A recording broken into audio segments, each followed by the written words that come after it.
Versículo 1-3. Estad, pues, firmes en la libertad con que Cristo nos hizo libres, y no estéis otra vez sujetos al yugo de esclavitud. He aquí, yo Pablo os digo que si os circuncidáis, de nada os aprovechará Cristo. Y otra vez testifico a todo hombre que se circuncida, que está obligado a guardar toda la ley.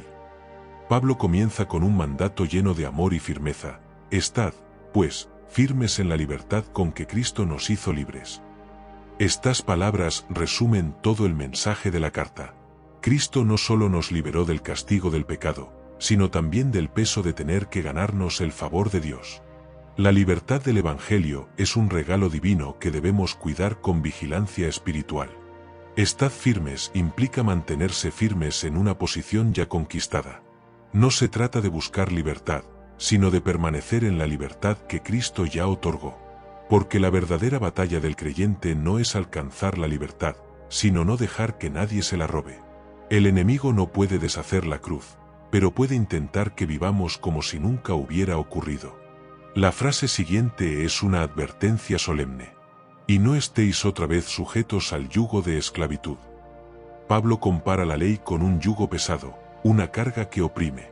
Un yugo era una pieza de madera puesta sobre el cuello de los animales para guiarlos. Simboliza control y servidumbre. El apóstol está diciendo, no vuelvan a colocarse el yugo que Cristo ya les quitó. El Evangelio no es una invitación a la independencia, sino a una nueva forma de dependencia, ya no del temor, sino del amor, ya no de la ley, sino del Espíritu. Luego declara con toda autoridad apostólica: He aquí, yo Pablo os digo que si os circuncidáis, de nada os aprovechará Cristo. La circuncisión era el símbolo más fuerte de la ley mosaica, una marca física que representaba la obediencia al pacto antiguo. Los falsos maestros decían que los gentiles debían circuncidarse para ser verdaderamente aceptos ante Dios. Pero Pablo responde con claridad: si buscas ser justificado por la ley, anulas la gracia de Cristo. No porque Cristo pierda su poder, sino porque tú renuncias voluntariamente a depender de Él. La salvación es un camino de una sola dirección: o confías completamente en Cristo, o confías en ti mismo. No hay punto medio entre la gracia y las obras. El apóstol refuerza su argumento en el versículo 3. Y otra vez testifico a todo hombre que se circuncida, que está obligado a guardar toda la ley. Si alguien decide justificarse por la ley, debe cumplirla entera, sin fallar en un solo punto. Porque la ley no se divide, es un sistema total. Cumplir una parte y fallar en otra es igual a romperla por completo. Por eso Santiago escribió: cualquiera que guardare toda la ley, pero ofendiere en un punto, se hace culpable de todos. La ley exige perfección, pero la gracia ofrece perdón. Y solo Cristo cumplió la ley perfectamente, para que tú y yo pudiéramos ser libres de su condena. Pablo está enfrentando una distorsión del Evangelio. Los judaizantes predicaban un Cristo más tradiciones, un sí, Cristo salva, pero también debes. Ese pero destruye la esencia del Evangelio. La salvación es por fe sola, por gracia sola, por Cristo solo. Añadir algo más es restarle poder a la cruz. El sacrificio de Jesús no necesita ayuda, necesita fe. Y aquí está el mensaje central de estos versículos. Cristo no vino a mejorar la esclavitud, sino a romperla. No vino a darte una religión más ligera, sino una libertad más profunda. La libertad que Él ofrece no es libertinaje, sino una nueva naturaleza guiada por el Espíritu. La ley te dice haz y vivirás, la gracia te dice vive, y entonces podrás hacer. Esa es la diferencia que transforma el alma. Por eso, amado oyente, este primer llamado del capítulo es a cuidar tu libertad con celo espiritual. No vuelvas a medir tu valor por tus errores ni por tus obras. Tu valor no está en lo que logras, sino en lo que Cristo ya logró por ti. No pongas otra vez sobre tu cuello el peso del rendimiento, ni permitas que la culpa o la religiosidad te hagan sentir indigno del amor de Dios. Si Él te hizo libre, vive como libre. Si Él te perdonó, deja de condenarte. Y si Él te llamó hijo, no aceptes otra identidad. Si esta palabra te recuerda lo que Cristo hizo por ti, escribe en los comentarios: Cristo me hizo libre. Si sientes que esta enseñanza te edifica y quieres que más personas conozcan la libertad que hay en Jesús, te te invito a suscribirte al canal, dejar tu like y compartir este mensaje con alguien que aún vive bajo el peso del pasado. Tu apoyo ayuda a que la palabra siga llegando a más corazones. Versículos 4 o 6. De Cristo os desligasteis, los que por la ley os justificáis, de la gracia habéis caído. Pues nosotros por el Espíritu aguardamos por fe la esperanza de la justicia. Porque en Cristo Jesús ni la circuncisión vale algo, ni la incircuncisión, sino la fe que obra por el amor. Estas palabras son intensas, pero llenas de verdad espiritual. Pablo no las escribe con dureza, sino con el celo de alguien que sabe lo que está en juego, la relación viva entre el creyente y Cristo. Dice, de Cristo os desligasteis, los que por la ley os justificáis. El término desligarse significa separarse, perder conexión. No se refiere a perder la salvación instantáneamente, sino a perder la comunión y la dependencia de Cristo como fuente de justicia. Cuando alguien confía en sus méritos, automáticamente deja de confiar en la gracia. Y la gracia no puede mezclarse con el orgullo humano. O dependes totalmente de Cristo, o intentas sostenerte solo. Luego añade, de la gracia habéis caído. No se trata de un tropiezo moral, sino de una caída teológica. Caer de la gracia es dejar de vivir en ella. Es cambiar el fundamento de la fe por el esfuerzo propio. Pablo les dice en otras palabras, ustedes comenzaron en la gracia, pero ahora están viviendo como si Cristo no fuera suficiente. Y eso es lo que el enemigo siempre busca, distraer al creyente de la suficiencia de la cruz. La carne quiere sentirse útil, la gracia quiere que descanses. Y cada vez que tratamos de ganarnos lo que Dios ya dio gratuitamente, caemos del lugar de descanso en el que fuimos llamados a vivir. En contraste, el apóstol explica la actitud del verdadero creyente. Nosotros por el Espíritu aguardamos por fe la esperanza de la justicia. Es decir, los hijos de la promesa no se justifican por obras visibles, sino que esperan, confiados, que el Espíritu complete en ellos la obra de la justicia. La vida cristiana no se sostiene en la perfección del creyente, sino en la fidelidad de Dios. El Espíritu Santo es quien mantiene viva nuestra esperanza, recordándonos que la justicia que anhelamos ya fue imputada por la fe y será manifestada completamente en el día de Cristo. Esta esperanza no es pasiva. El Espíritu no solo nos hace esperar, sino también avanzar, transformando nuestro carácter cada día. No esperamos resignados, sino activos en la fe. No confiamos en nosotros, sino en la obra continua del Espíritu que nos moldea a la imagen del Hijo. Esa es la verdadera justicia, no la que el hombre construye desde fuera, sino la que Dios produce desde dentro. Y luego llega una de las declaraciones más hermosas del capítulo. Porque en Cristo Jesús ni la circuncisión vale algo, ni la incircuncisión, sino la fe que obra por el amor. Con esta frase, Pablo derriba las paredes de los rituales, los sistemas y las etiquetas religiosas. En Cristo, los símbolos externos no tienen valor alguno si no reflejan una fe genuina. No importa el rito, el título o la tradición, lo que cuenta es una fe viva que se manifiesta en amor. La verdadera fe no es fría ni teórica, se mueve, actúa, produce frutos. Y su fruto más visible es el amor. La fe que salva no es solo creer que Dios existe, sino confiar en Él de tal manera que el corazón cambia y el amor se vuelve la evidencia. La circuncisión, los ritos o las normas eran marcas externas. El amor es la marca interna de quien realmente pertenece a Cristo. Pablo está enseñando que la madurez espiritual no se mide por las reglas que cumplimos, sino por el amor con que vivimos. Porque el amor no anula la ley, la cumple. El amor no busca aprobación, busca bendecir. El amor no compite, edifica. Y esa es la obra de la fe auténtica, no discutir sobre quién es más santo, sino vivir de tal manera que el mundo vea a Cristo en nuestras acciones. Este pasaje destruye todo tipo de orgullo religioso. Ni el que cumple ritos puede jactarse, ni el que no los cumple puede sentirse superior. En Cristo no hay ventaja externa, solo una nueva vida interna. La única señal del verdadero creyente no está en su cuerpo, sino en su corazón. Y esa señal se llama amor. Cuando la fe y el amor se unen, el espíritu fluye con libertad. Esa es la atmósfera donde crece la verdadera santidad. No una santidad forzada por miedo, sino una que nace del amor al Padre. Porque quien ama, obedece, quien ama, sirve, quien ama, perdona. Y esa es la justicia que el Espíritu produce en los hijos de la promesa, una vida que refleja el amor con que fue amada. Versículos 7-9. Vosotros corríais bien, ¿quién os estorbó para no obedecer a la verdad? Esta persuasión no procede de aquel que os llama. Un poco de levadura leuda toda la masa. El apóstol comienza con una frase que refleja tanto admiración como tristeza. Vosotros corríais bien. En otras palabras, estaban avanzando, creciendo, caminando correctamente en la fe.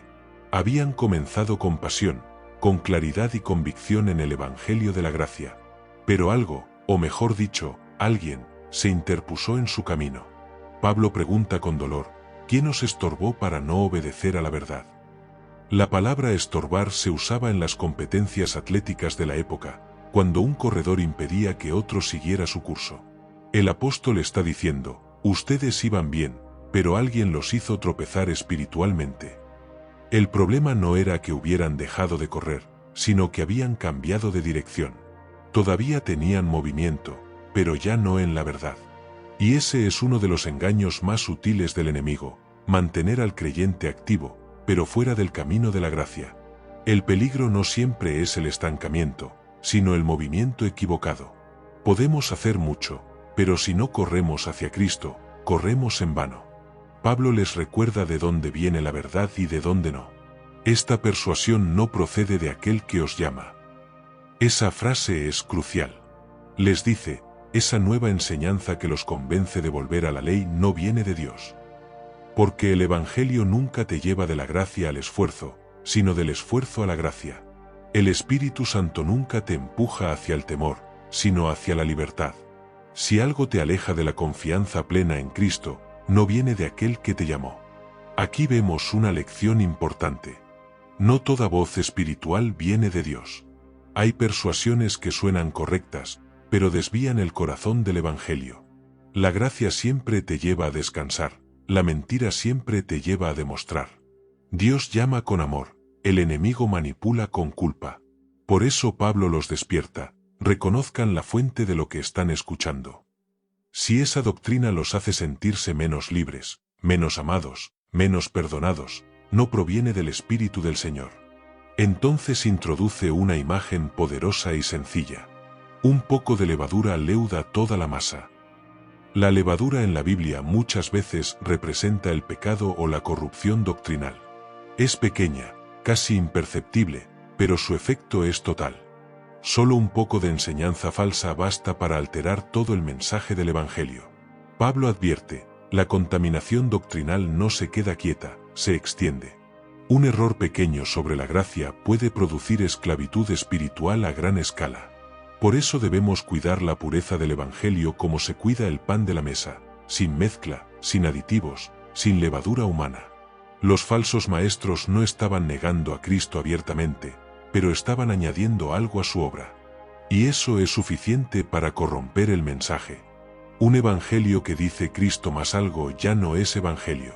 Porque la fe verdadera no se apoya en Cristo y mis obras, ni en Cristo y mi obediencia, sino solo en Cristo y su cruz. La levadura de la religión es peligrosa porque apela al orgullo espiritual. Nos hace sentir que podemos hacer algo para merecer el favor divino. Nos da una sensación de control, pero a cambio nos roba la paz. Y esa es la trampa, cambiar la libertad por la apariencia, la gracia por el rendimiento. Por eso Pablo no se queda callado, sabe que tolerar un poco de error es suficiente para que toda una comunidad pierda su rumbo. El apóstol no solo está corrigiendo, está protegiendo. La pureza del Evangelio es como el oxígeno, no se nota cuando está limpio, pero se siente cuando falta. Por eso su advertencia es tan fuerte. No se trata de legalismo doctrinal, sino de amor pastoral. El amor cuida la verdad, porque solo la verdad mantiene libre al corazón. Jesús mismo dijo, conoceréis la verdad, y la verdad os hará libres. Pablo sabía que la comunidad gálata aún tenía fe, pero necesitaba discernimiento. Porque una enseñanza incorrecta puede apagar el fuego del espíritu y reemplazar la pasión por reglas. Por eso los llama a vigilar su doctrina tanto como su conducta. No basta con tener buenas intenciones, hay que permanecer en la verdad que salva. Así que, igual que los Gálatas, cada creyente debe preguntarse hoy: ¿estoy corriendo bien? ¿Mi fe sigue descansando solo en Cristo o he permitido que algo más se interponga? Porque el Evangelio no se defiende con orgullo, sino con humildad, reconociendo que la gracia es suficiente y que cualquier mezcla la diluye. La advertencia de Pablo sigue vigente. No dejes que la levadura de la culpa, del esfuerzo humano o de las falsas doctrinas entre en tu corazón. La libertad del Evangelio es pura, completa y perfecta. Cristo ya pagó todo. Y lo que Él hizo no necesita añadidos, solo necesita fe. Versículos octubre del 12. Yo confío respecto de vosotros en el Señor, que no pensaréis de otro modo, pero el que os perturba llevará la sentencia, quien quiera que sea. Y yo, hermanos, si aún predico la circuncisión, ¿por qué padezco persecución todavía? En tal caso se ha quitado el tropiezo de la cruz. Ojalá se mutilasen los que os perturban. Después de advertirles que una pequeña levadura puede corromper toda la masa, Pablo cambia de tono y expresa esperanza. Dice: yo confío respecto de vosotros en el Señor. Esa frase revela su fe no en ellos, sino en Dios que los llamó. Pablo sabe que la obra del Espíritu no será anulada por la confusión del momento. Su confianza está puesta en el Señor, no en la capacidad humana de los Gálatas. Esa es la mirada de un verdadero pastor. Corrige con firmeza, pero cree en la restauración. Él está seguro de que los creyentes volverán a la verdad, porque la verdad tiene una voz más fuerte que la mentira. Y añade, que no pensaréis de otro modo. Es decir, volverán a pensar correctamente. La palabra pensar aquí no solo se refiere a una idea mental, sino a una convicción del corazón. Pablo cree que los Gálatas no permanecerán confundidos, porque el Espíritu Santo les recordará lo que un día creyeron con pureza. Dios es fiel para preservar a los suyos, incluso cuando se desvían momentáneamente. Pero su confianza en los creyentes no le impide ser firme contra quienes los engañan. Por eso añade, el que os perturba llevará la sentencia, quien quiera que sea. Pablo no menciona nombres, pero deja claro que nadie puede alterar el Evangelio sin enfrentar las consecuencias espirituales. Dios tomará en serio a todo aquel que manipule la fe de los sencillos. El apóstol está diciendo, no importa quién sea ni qué posición tenga, el juicio de Dios es imparcial. Porque alterar la verdad de la cruz es atentar contra la misma esencia de la salvación. Luego Pablo defiende su propio testimonio. Y yo, hermanos, si aún predico la circuncisión, ¿por qué padezco persecución todavía?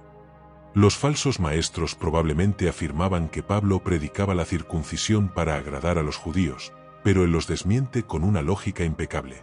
Si él predicara lo mismo que ellos, no sufriría persecución. El hecho de que es perseguido demuestra que su mensaje es diferente. Él predica la cruz, no los ritos. La cruz, para muchos en aquel tiempo, era un tropiezo. El mensaje de la cruz ofende al orgullo humano, porque declara que el hombre no puede salvarse a sí mismo. Por eso Pablo dice, en tal caso se ha quitado el tropiezo de la cruz.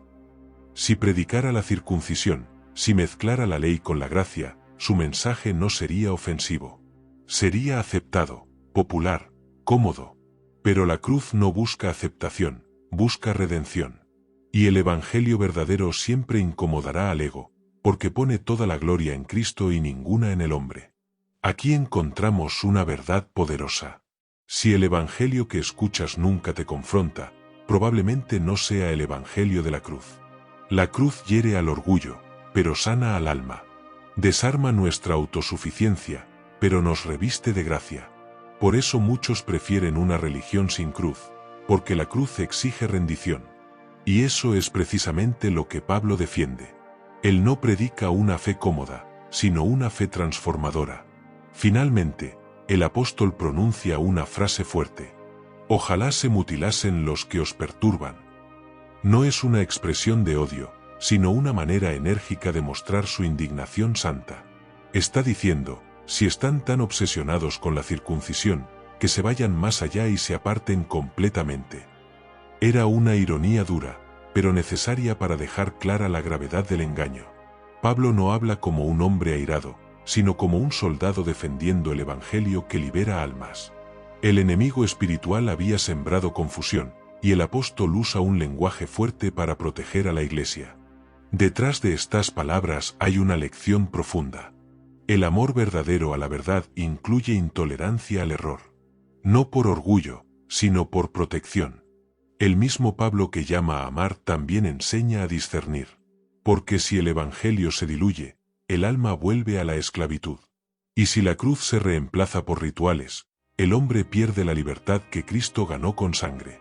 Así que, en esta parte, el apóstol nos enseña dos principios fundamentales. Primero, la confianza en que Dios completará su obra en sus hijos. Y segundo, la responsabilidad de defender la pureza del Evangelio. No con violencia, sino con convicción, con fidelidad y con amor a la verdad. Porque en un mundo lleno de doctrinas humanas, el mensaje de la cruz sigue siendo el único que transforma. Y aunque cause rechazo o persecución, sigue siendo poder de Dios para salvación. Versículos 13-15. Porque vosotros, hermanos, a libertad fuisteis llamados, solamente que no uséis la libertad como ocasión para la carne, sino servíos por amor los unos a los otros.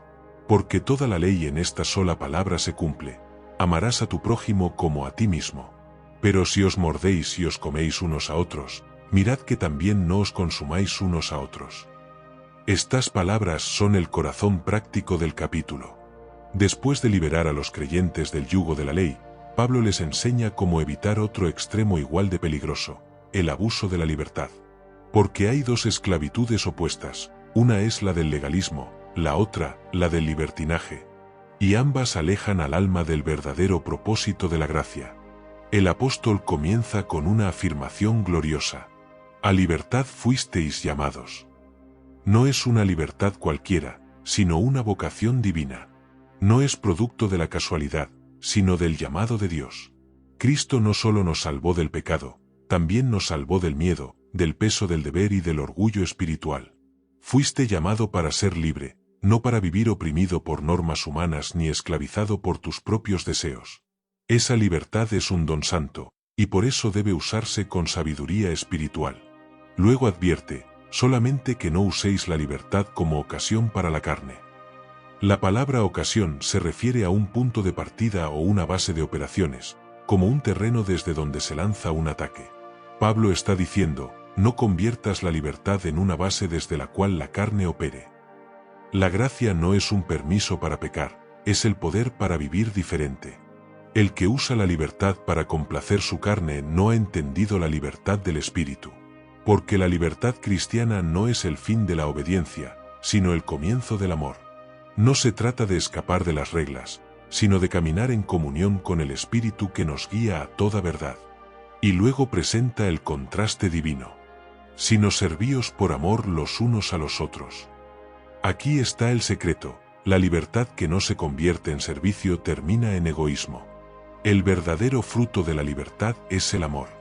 Cuando un corazón ha sido liberado del peso de la ley, no se vuelve indiferente, sino compasivo. El amor se convierte en la nueva ley, no escrita en tablas de piedra, sino grabada por el Espíritu en el corazón. El creyente maduro no necesita una lista de prohibiciones, porque el amor lo guía a hacer el bien. La gracia no produce rebeldes, produce siervos agradecidos. El amor transforma la obediencia. Ya no obedecemos para ser aceptados, sino porque hemos sido amados. Y ese amor se traduce en servicio. Pablo no dice tolérense los unos a los otros, sino sírvanse. El servicio por amor es la evidencia más visible de una fe viva. El Espíritu Santo no te libera para vivir solo, sino para amar bien. Después, el apóstol resume toda la ley en una sola frase que atraviesa toda la Biblia: amarás a tu prójimo como a ti mismo. Con estas palabras, Pablo muestra que la gracia no destruye la ley moral, la cumple plenamente a través del amor. Jesús lo dijo también: en estos dos mandamientos se resume toda la ley, amar a Dios y amar al prójimo. El amor verdadero no necesita límites porque nunca hace daño. El amor no necesita ser vigilado, porque siempre busca el bien del otro. Cuando el Espíritu gobierna un corazón, el cumplimiento de la ley fluye naturalmente. Pero Pablo conoce la naturaleza humana y sabe que donde no hay amor, crece la división. Por eso advierte: si os mordéis y os coméis unos a otros, mirad que también no os consumáis unos a otros. Esta imagen es fuerte, muestra lo que ocurre cuando la comunidad pierde el amor. Los creyentes comienzan a criticarse, competir, juzgar, y terminan destruyéndose mutuamente. El orgullo espiritual es tan destructivo como el pecado visible. Una iglesia sin amor puede parecer activa, pero por dentro está enferma. El apóstol está diciendo: no conviertan la libertad en una guerra de egos. Cuando la carne gobierna, las relaciones se deterioran. Pero cuando el Espíritu gobierna, el amor sana. Pablo no está dando un consejo moral, está revelando una ley espiritual. Donde falta el amor, la libertad se convierte en caos, pero donde hay amor, la libertad se convierte en bendición. Por eso, la verdadera madurez cristiana no se mide por cuánta libertad se tiene, sino por cuánto amor se da. El creyente que entiende la gracia no pregunta: ¿qué puedo hacer sin pecar?, sino ¿cómo puedo amar mejor? Esa es la diferencia entre quien busca excusas y quien busca agradar al Espíritu. En resumen, la ley decía: no hagas daño. La gracia dice: haz el bien. La ley contenía al pecado. La gracia libera al amor. Y cuando amamos, el Espíritu actúa con poder, porque el amor es el lenguaje del reino. Versículos 16-18. Digo, pues, andad en el Espíritu, y no satisfagáis los deseos de la carne. Porque el deseo de la carne es contra el Espíritu, y el del Espíritu es contra la carne, y estos se oponen entre sí, para que no hagáis lo que quisierais. Pero si sois guiados por el Espíritu, no estáis bajo la ley. En este punto, Pablo pasa de la teoría a la práctica. Después de hablar de la libertad, ahora explica cómo vivir en ella sin caer en el pecado. La clave no está en más reglas, sino en una relación viva con el Espíritu Santo. Por eso comienza con un mandato simple pero poderoso: andad en el Espíritu. Andar significa caminar continuamente, avanzar paso a paso, mantener una dirección constante. No se trata de momentos espirituales aislados, sino de un estilo de vida. Caminar en el Espíritu es vivir en comunión con Dios en lo cotidiano, en los pensamientos, las decisiones, las emociones y las reacciones. El Espíritu Santo no solo te da poder para servir, también te da poder para vivir. Él no es una fuerza que aparece en momentos de oración intensos, es una presencia que guía cada paso de tu jornada. Andar en el Espíritu significa depender de Él en todo, pedir su guía, seguir su voz y rendirle tus impulsos antes de actuar. Y la promesa es clara: y no satisfagáis los deseos de la carne. Esto no significa que la carne dejará de desear, sino que no tendrá poder para dominarte. El Espíritu no elimina la tentación, pero te da poder para resistirla. Pablo no presenta una lista de prohibiciones, sino una fórmula de victoria. No dice: esfuérzate en vencer la carne, sino: camina en el Espíritu, y la carne perderá su fuerza. Es como apagar la oscuridad no peleando con ella, sino encendiendo la luz. Cuando el Espíritu ocupa el corazón, la carne pierde su espacio. La victoria sobre el pecado no viene del autocontrol humano, sino de la rendición al Espíritu de Dios. Luego el apóstol explica por qué esta lucha es constante. Porque el deseo de la carne es contra el Espíritu, y el del Espíritu es contra la carne. Aquí Pablo describe el conflicto interior que todo creyente experimenta. Dentro de nosotros hay dos naturalezas opuestas: la vieja naturaleza, inclinada al ego y al pecado, y la nueva naturaleza, dirigida por el Espíritu. No pueden convivir en armonía. Una busca agradar al yo, la otra busca agradar a Dios. Por eso dice: se oponen entre sí.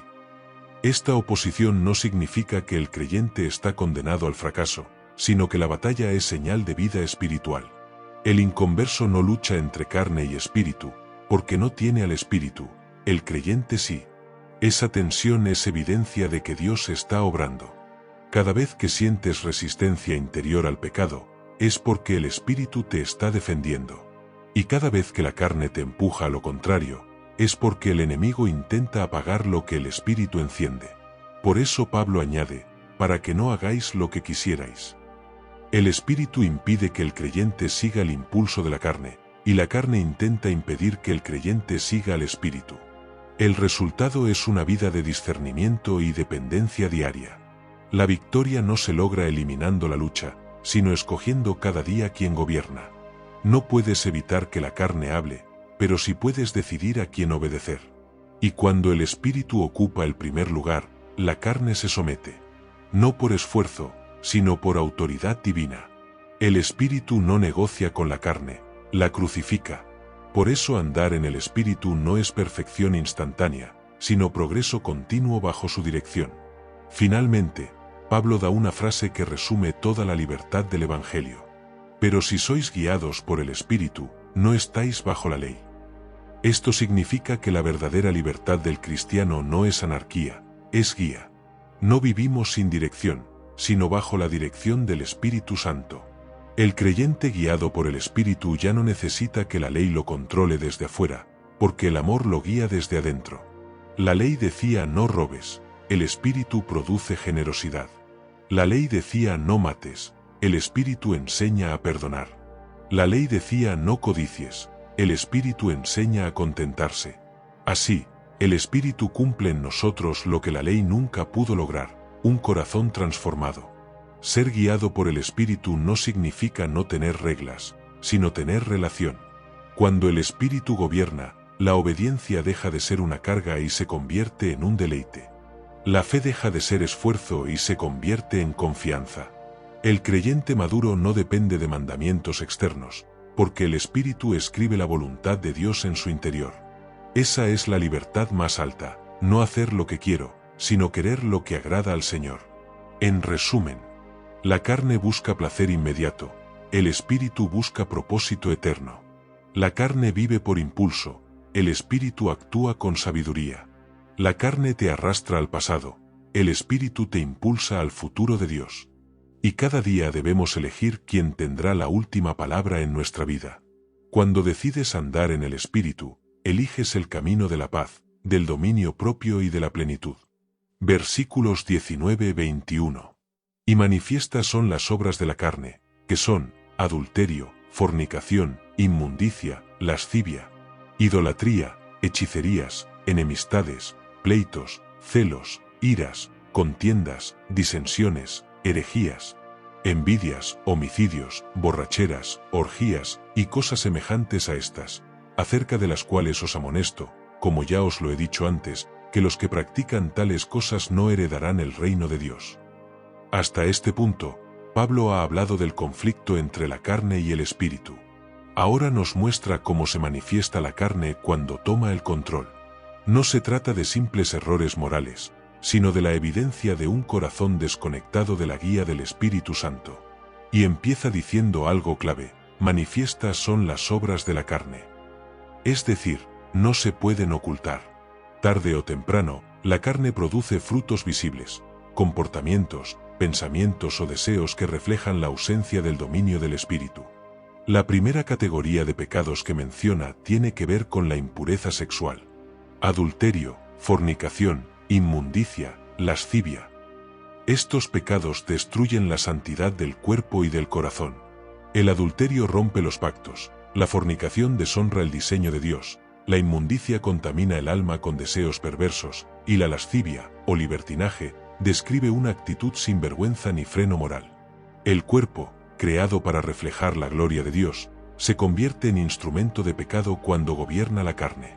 Por eso Pablo enseña que quien camina en el Espíritu honra su cuerpo y el de los demás, porque ve en ellos templos del Espíritu Santo.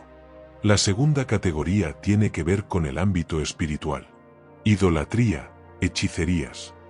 La idolatría no es solo adorar imágenes, es poner cualquier cosa, dinero, placer, poder o persona, por encima de Dios.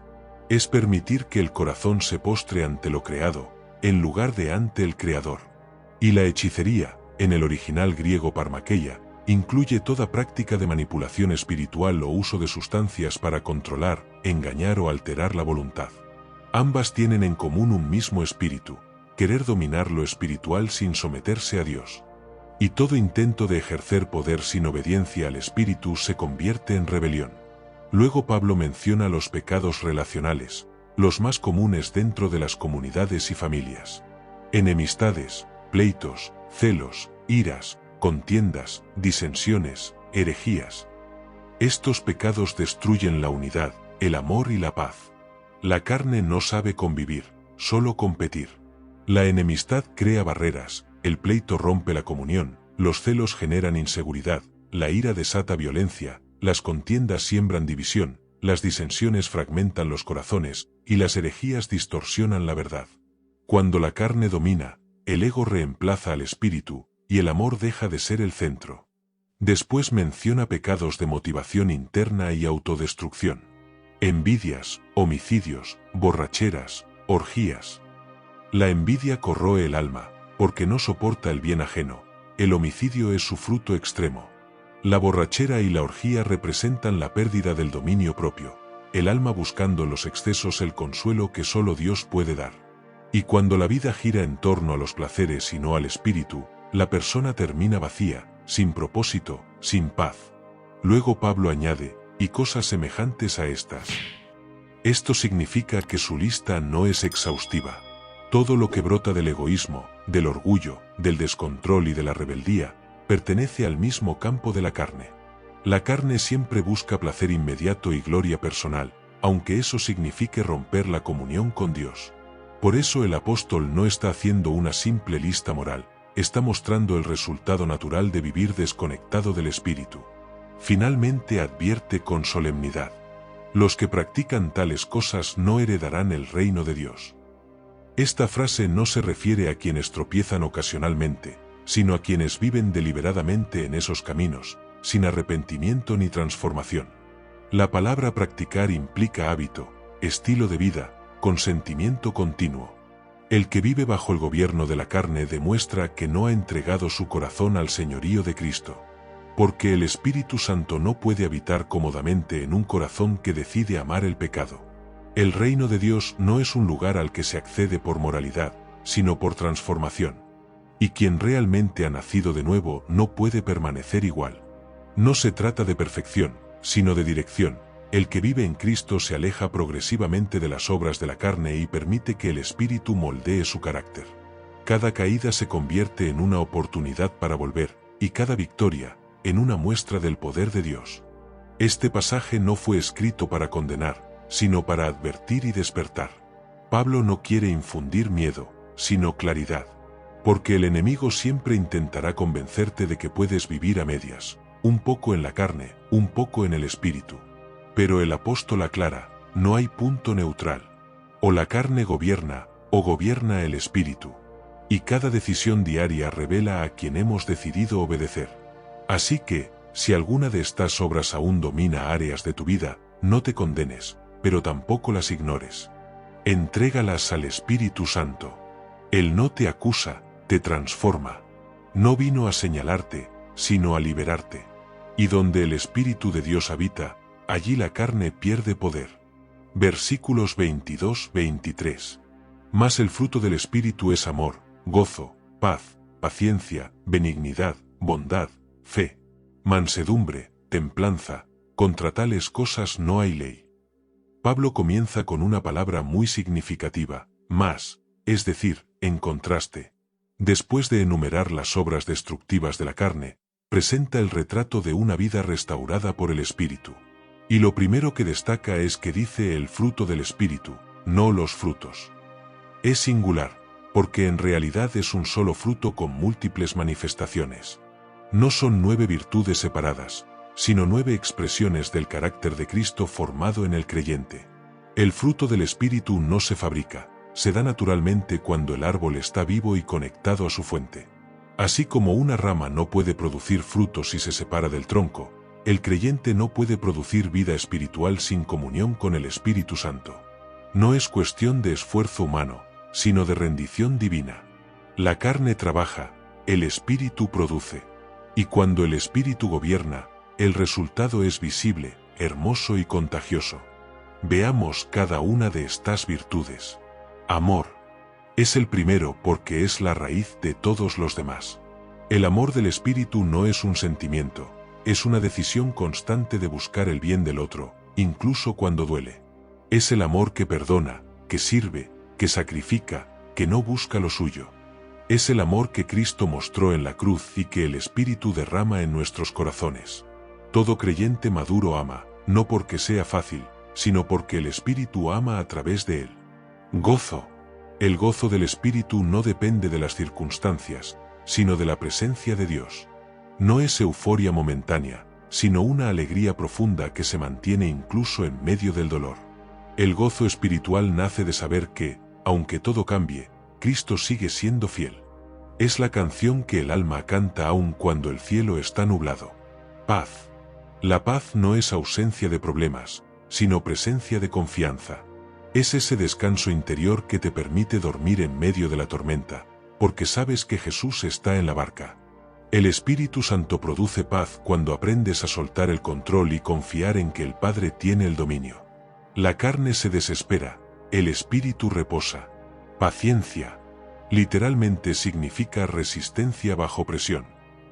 Es la capacidad de esperar sin rendirse, de soportar sin amargarse. El Espíritu produce paciencia cuando el alma deja de medir el tiempo y empieza a confiar en el propósito. La paciencia no es pasividad, es fe en movimiento. Benignidad. Es la dulzura del carácter de Cristo. Una persona benigna no solo hace el bien, lo hace con ternura. El Espíritu Santo nos enseña a tratar con gracia incluso a quienes no lo merecen. Ser benigno es reflejar la suavidad de Jesús en un mundo áspero. Bondad. Si la benignidad es la dulzura del carácter, la bondad es la acción concreta del amor. La bondad busca bendecir, ayudar, servir. Es el impulso interior que lleva al creyente a hacer lo correcto incluso cuando nadie lo ve. La bondad no busca recompensa, solo agradar al corazón de Dios. Fe. Aquí la palabra puede traducirse como fidelidad. No es solo creer en Dios, sino ser digno de confianza.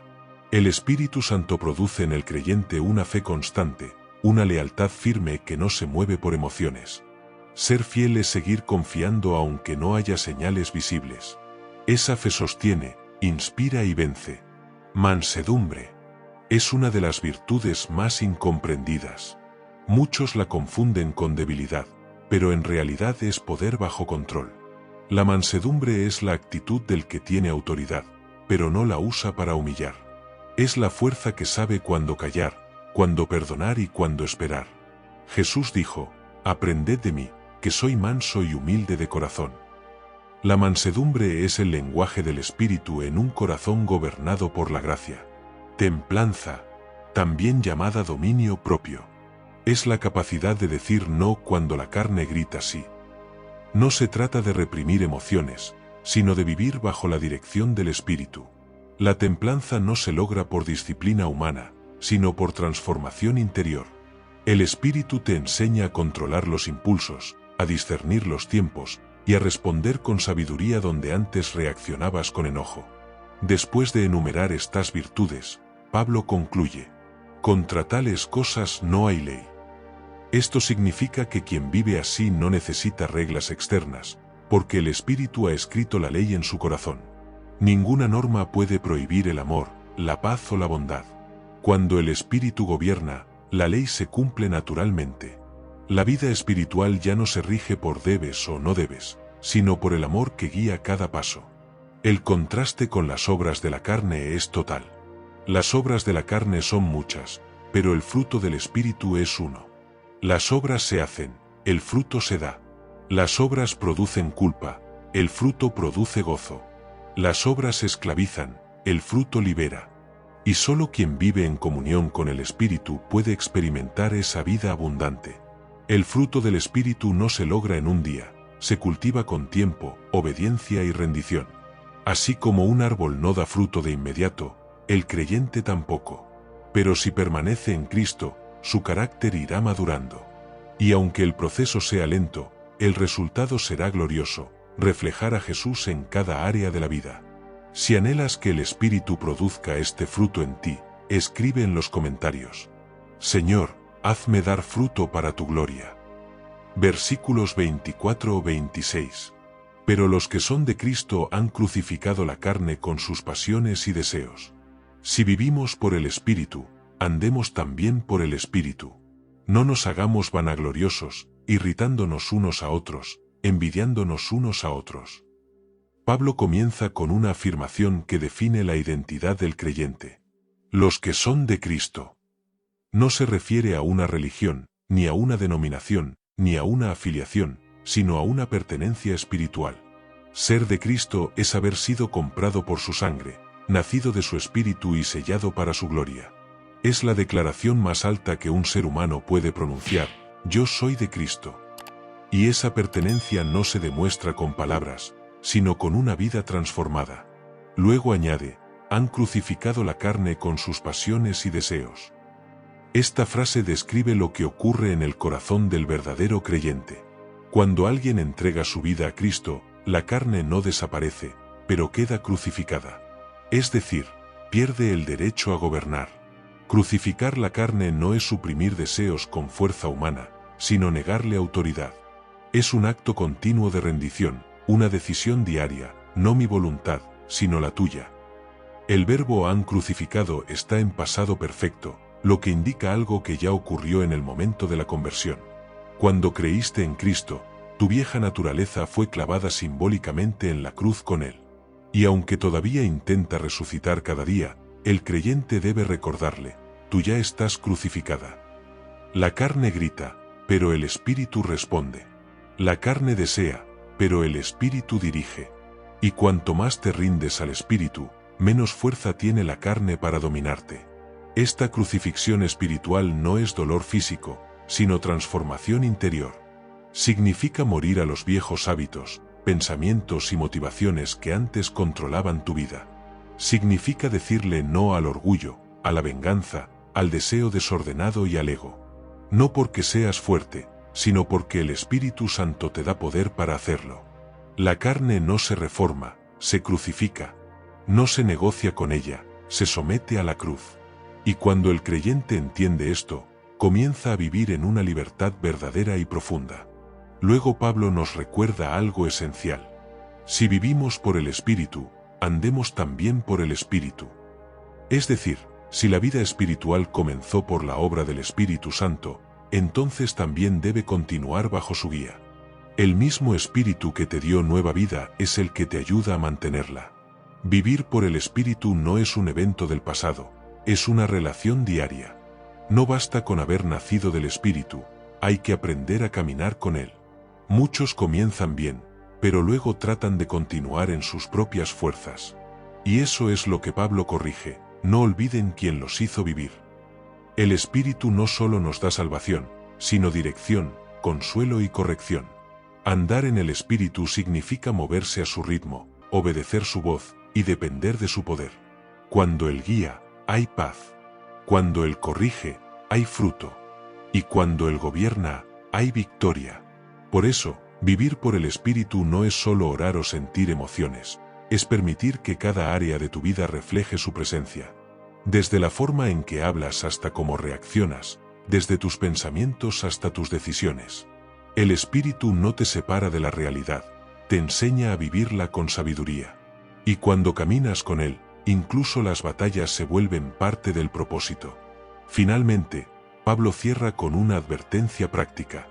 No nos hagamos vanagloriosos, irritándonos unos a otros, envidiándonos unos a otros. El apóstol sabía que el mayor peligro para una comunidad guiada por el Espíritu no es la persecución externa, sino la soberbia interna. La vanagloria es la carne disfrazada de espiritualidad. Es el deseo de compararse, de mostrarse mejor, de buscar reconocimiento en lugar de humildad. Por eso Pablo los exhorta: no se irriten, no se envidien. La verdadera espiritualidad no compite, coopera. No busca ser admirada, busca servir. Donde el Espíritu gobierna, hay humildad, no arrogancia, hay servicio, no rivalidad. En otras palabras, el fruto del Espíritu solo puede florecer en un corazón humilde. No puedes andar en el Espíritu y al mismo tiempo alimentar el orgullo. Porque el Espíritu Santo exalta a Cristo, no al yo. Y cuando alguien busca su propia gloria, inevitablemente deja de reflejar la de Dios. Pablo está enseñando algo muy profundo: la madurez espiritual no se mide por dones, sino por carácter. Puedes tener poder, sabiduría o talento, Pero si no tienes amor, mansedumbre y humildad, la carne aún reina. Por eso concluye su enseñanza mostrando que el verdadero caminar en el Espíritu produce no solo fruto, sino también unidad y compasión entre los creyentes. En resumen, ser de Cristo es vivir crucificando cada día el orgullo y el pecado. Vivir por el Espíritu es mantener comunión constante con Dios. Andar en el Espíritu es caminar con humildad y amor hacia los demás. Esa es la vida plena del creyente, una vida donde la carne muere, el Espíritu reina y Cristo es glorificado. Si tú también deseas vivir crucificando la carne y andando en el Espíritu, escribe en los comentarios: quiero vivir guiado por el Espíritu Santo. Si este estudio te ha edificado, te invito a suscribirte al canal, dejar tu like y compartir este mensaje con alguien que necesita aprender a vivir en libertad espiritual. Cada vez que compartes la palabra, participas en la misión de llevar luz donde aún hay oscuridad.